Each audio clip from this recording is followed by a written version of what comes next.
Okay, here we go. Here are some of our items that I would suggest. If you are unable to find the seeds that you need, and seeds are extremely expensive when you grow a large garden, what I would suggest you do is go on to the store and look in the dry bean section if you need beans. Um, you want to grow string beans or black beans, and black beans taste like string beans when they're young, so you can harvest them in that way or let them go to dry and then save them as seed. But these are garbanzo beans or chickpeas.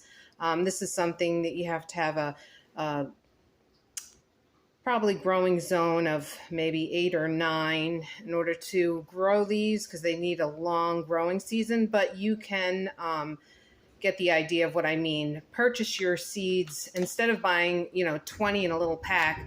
Get a big bag of pinto beans or black beans and grow them and use them as your beans if you can't find seeds or you're looking for an affordable way to find seeds.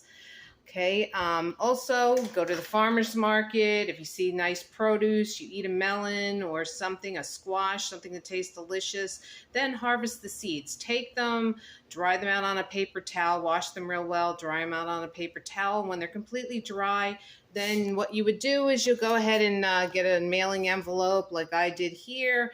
This one has 2 items, and it has bell peppers because I just cut the top off the peppers, let them dry, air dry, and some okras. I had some little okras that weren't worth eating, but the seeds are still good, so I took them, I dried them out, and I just put them in here, and we will work on trying to grow them next season. Okay, here is some of the last melon I ate. I saved the seeds from that. I put them in a mason jar. And you want the seeds to stay fairly cool, airtight containers. You want them completely dry when you save them. Now that's for normal northern vegetables, but if you're growing tropical vegetables, I believe you have to keep them wet, and they're best to grow as soon as you are done eating them. They're still wet. You want to put them in the ground and grow them then. So I have these in here. I'm going to be trying to grow some of this melon because it was a delicious melon. And here was from a watermelon that I ate. It was very nice. And I like the seeds. The seeds are really high in vitamins. I don't know if you've looked into that. Google what type of vitamins are in the watermelon seeds. You'll be impressed by them. And you may want to even eat them, but I'm going to save these. Going to grow them in zone 9 to 10 climate this year. Also, another thing you can do is if you eat something like this was a celery and I cut off the end, if you stick it in a cup of water, it'll start growing. And that's another way to get produce to start.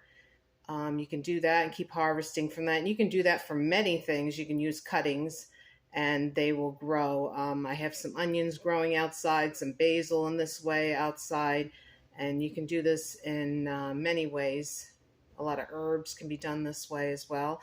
The other thing is if you ever go to the store and you purchase these seeds for sprouting, they are quite a large, you see 4-ounce container. It's just full of these broccoli seeds. Now, as you know, broccoli seeds are expensive, but you can get this whole jar that is meant for sprouting, but are good organic sprouting seeds for $5 or $5 or $6. So you're getting a large quantity in this way. So these are just some tips to help you out. I hope that you are able to get some seeds from friends.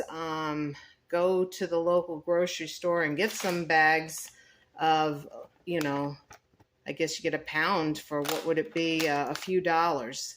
So it's better to do that than to buy 6 or 20 in a little packet.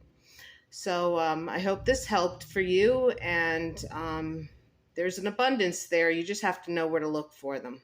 Okay? Bye-bye. Happy growing.